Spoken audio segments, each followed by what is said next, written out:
So I'm actually doing this intro after we found the first thing.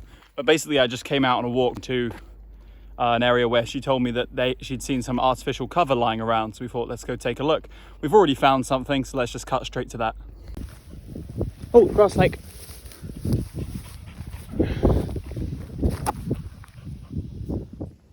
How cool is that? Completely unexpected. Haven't seen got up close to the grass snake here since the Every British Reptile in One Day video, and I've been really unlucky with these when actually being in their habitat in the UK recently. But yeah, just another small one. I don't know how much AC is left. I've only flipped about 3 things up until this point, but the weather is perfect. It's warm, overcast. Yeah, cool little Natrix helvetica. Right, time to say goodbye. Back under your AC.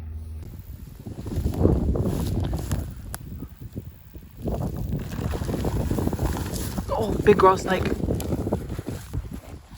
Film. Alright, this one's gonna smell 10 times worse. Ugh. Oh, it's fake playing dead, look. Oh, he pooped on me. Look, he's playing dead. I've caught a bunch of these before, but I've never seen one play dead like that. And look, his head will be, his mouth wide open, tongue lolling out. Don't touch me, don't eat me, I'm disgusting and dead. Now he's alive. Oh, he's coming back to life. Okay, so ignore the absolute disgustingness on my hand, but do take a look at this. I mean, I said big grass snake, it's really not, it's still like a sub-adult, but it's bigger than all the ones I've seen in the last month or two, which is really nice.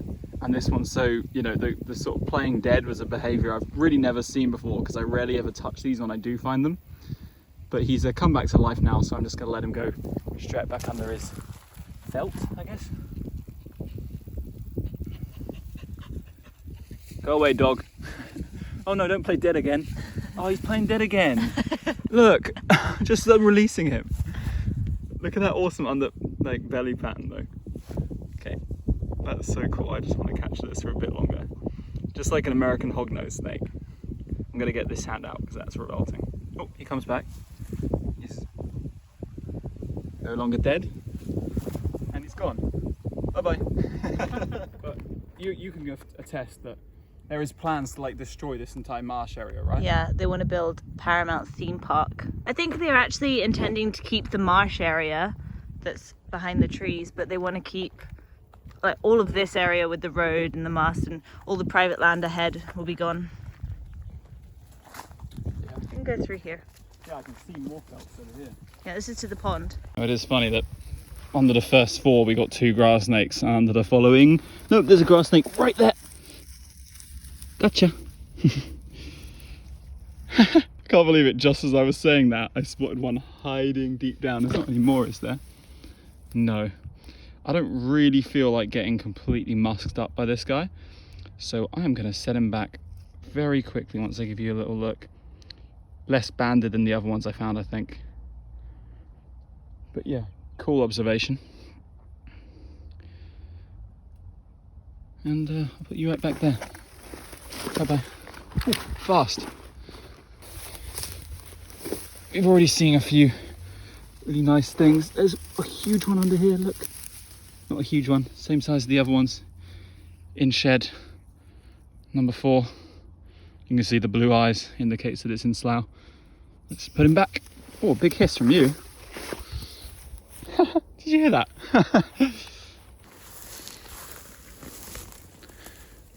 Oh, there we go, look. In situ, right there. Another one here, Rubes. Yeah, number 5. You can see him, little collar visible. Not going to touch this one, just going to leave it be. But you can see him in there. Cool. You see? Yeah, look at his ants. I know, little black ants. But I'll put this back on you, fella. And I think let's wrap it up there, shall we? And go back. 5 grass snakes in such a short space of time. 5 more than I expected to see today.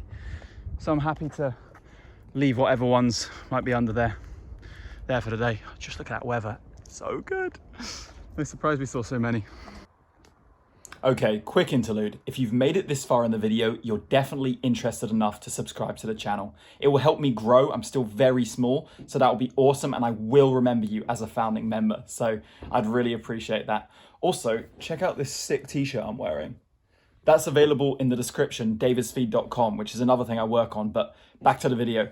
All right, so after the unprecedented success which I had here, I decided it would be a great idea to bring my friend Finn down. We chose a day which was due to be 22 degrees and overcast. This is how it went. Yo, what's good? Me and Finn on a completely empty train out east, gonna go to a marsh, go look for some snakes. Hopefully we can turn some stuff up. Here we are, we have arrived. Okay, so we've made it to the spot where all these felts are hidden away. This is what we're gonna be looking under today. We're just gonna go along flipping maybe like, I don't know, like 40, 50 of them. Yeah, that's, I don't know, for surveying some kind of animal, not sure what. But we're just gonna flip as many of these as we can possibly find and hope that we get something in the end.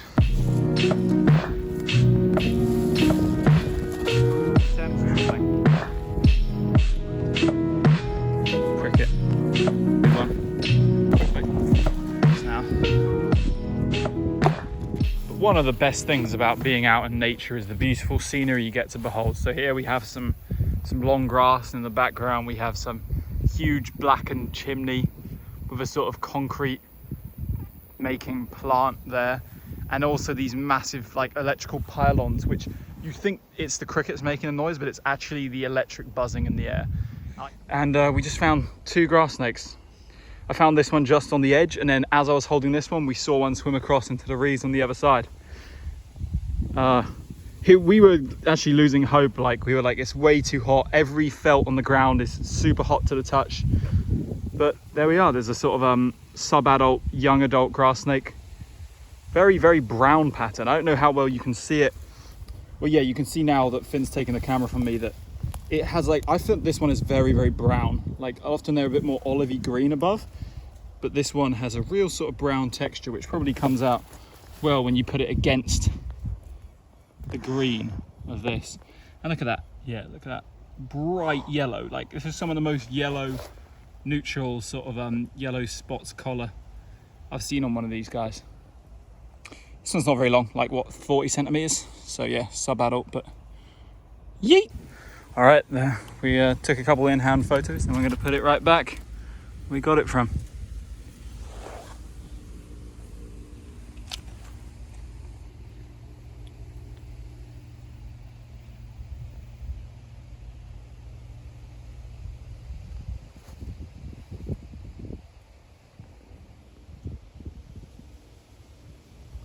Alright, so this is pretty important. Just thought I'd display this quickly.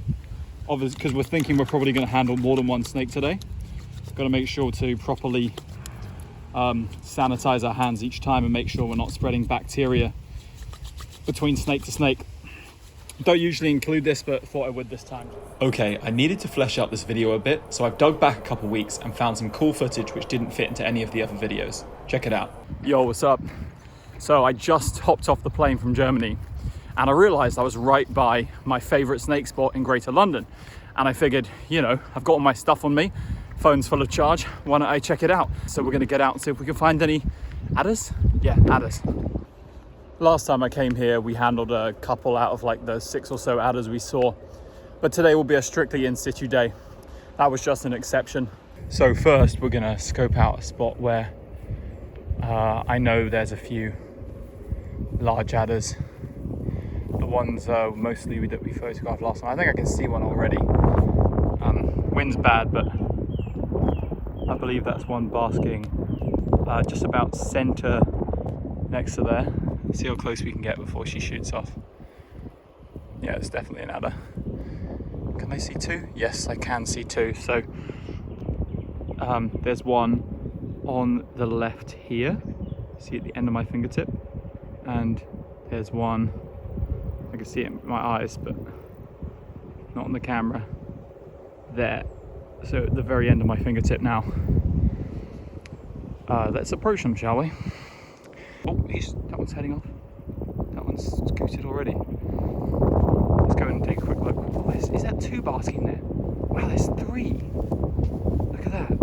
There was 3 3 huge females just around this one bush. I thought there was only 2 large females living in here, but we've just detected a 3rd one.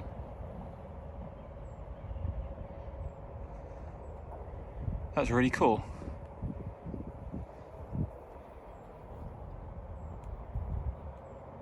I can see her looking at me. Top left. Not top left, well, top left in this bush. Probably a bit too exposed to see the snake. I'm just gonna leave her there, not get too much closer. She looks like she's close to going to Slough. Looks a lot darker than the last time we were here. But yeah, awesome. Literally just showed up, and there's 3 basking along one small area. Yo, so after seeing those 3 females basking at the beginning, I haven't seen much more. I saw one more adder, but it disappeared before I could get my camera out. It was on the edge of a trail. And when I went back past the female basking area, none of them were out anymore. So I think it's got a bit too warm for adders, and I'd have to wait till the afternoon to see more, which I can't be bothered to do. So I'm gonna go home, I'm really tired, rest up, and come out another day, look for some more. Peace.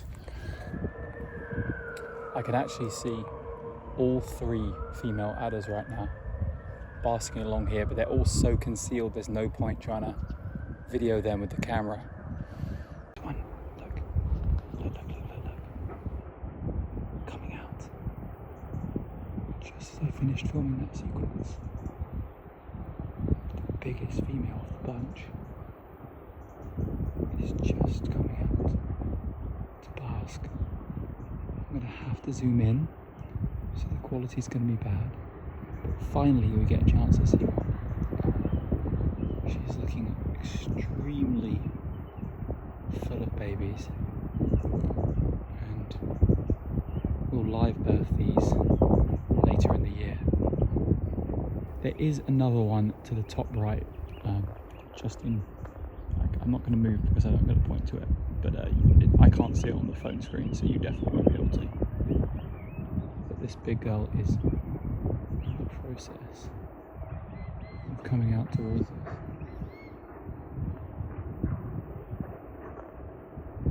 So I'm going to zoom out a bit, improve the quality.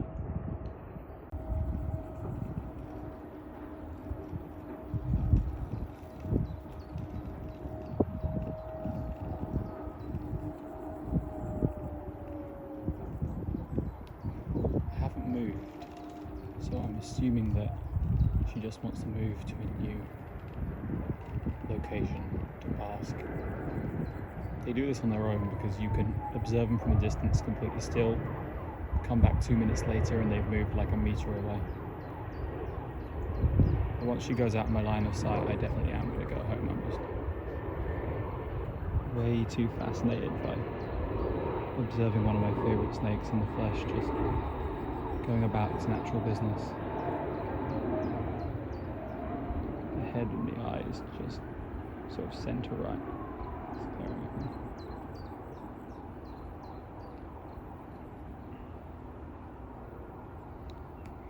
I suspect the other one's I mean, she might actually be coiling up where the other one was a second ago.